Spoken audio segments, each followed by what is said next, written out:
Hi, I'm Johnny Profane. Welcome to this first podcast of Autistic as Fuck Out Loud. These are my stories. Surviving 7 decades of autism. That's a shit ton of meltdowns. If you're autistic, love one, work with some, or just can't figure out if you are one, you found a safe place. Let's start off with the biggest puzzle of all. Can autistic and non-autistic folks live, work, and love together without hurting each other? Real talk, some tough. But I think you'll find inspiration here and some survival strategies that you may want to share.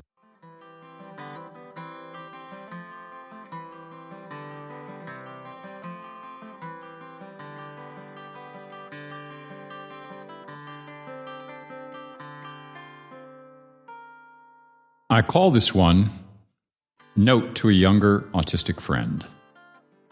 Note to a younger autistic friend corrected by a teacher for being, well, autistic.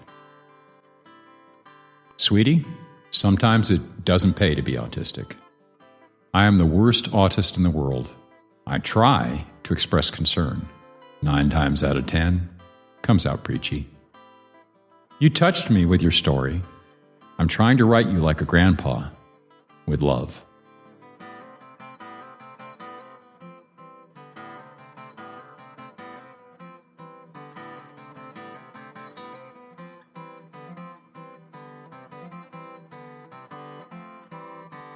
I'm 67. I can't begin to count the number of similar stories of my own that sprang into my mind as I read yours.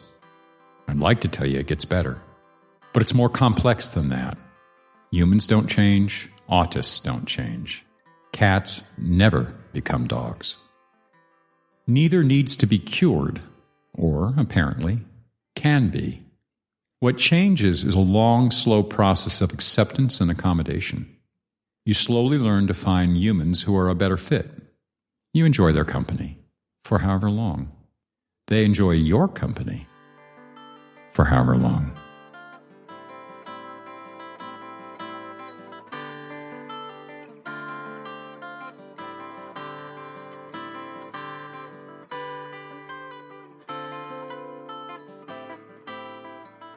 My wife and I live separately, yet deeply, deeply in love. That may be what we love most about each other, even though it's wrong, weird, just not right. It is so hard to find our autistic joy. Everything and everyone in this society, including family, friends, teachers, bosses, doctors, priests, therapists, everyone has been taught from birth precisely the wrong cultural messages to help us autists thrive. With obvious rare exceptions. Please excuse my dramatic hyperbole. I guess you get what I mean. All right. So this autistic grandpa has been known to exaggerate from time to time. But we can't bark like dogs and engage in their disgusting rituals and go out and play with all the other dogs just so they'll like us, or to make our parents happy. So we're not disappointing children, unreliable besties, students who don't live up to their potential, non-team players, hypochondriacs, sinners, or shudder, borderline personalities. We're just not good dogs. We're extraordinary cats, doing the impossible. Surviving in a dog's world, one day at a time. But it's more complex than that. Everybody knows a cat and a dog who love each other like brothers. And I know a very few neurotypical humans who I am certain were separated from me at birth. But also, I've come to mostly favor the company of other metaphorical cats and similar felines. Nearly all of my intimates are autistic, ADHD, schizophrenics, or similar neurodivergencies.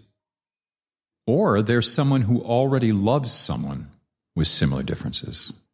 And sometimes there are those rare humans who like autists, cat and dog soulmates.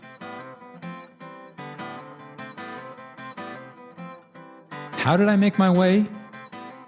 I simply followed my rare moments of bliss and reduced the much more frequent experiences of pain, because I had no one else to guide me for 63 years. So I gradually added more forbidden experiences like special interests, stimming, isolating when necessary, things I was discouraged, even punished for as a child, as a teen, as an adult. And I gradually deleted other experiences that were the right thing to do. Career expectations, pursuing perfection, seeing folks who I felt bad around, including family. At first, I did so guiltily, because it was always wrong. And I moved slowly through trial and error, because frankly, I learn slower than the average bear, and I am autistic. So I'm usually the last one to know I'm in pain or bliss, because poor interoception and alexithymia. Like many autists, it's hard for me to feel what's going on inside physically or emotionally. But I plodded on steadily, maybe even doggedly, and eventually, joyfully. I now have few friends, but I have more love than I've ever known in my life, and can show more to them and to others, all of which gave me autistic joy, eventually. I hope it's different for you.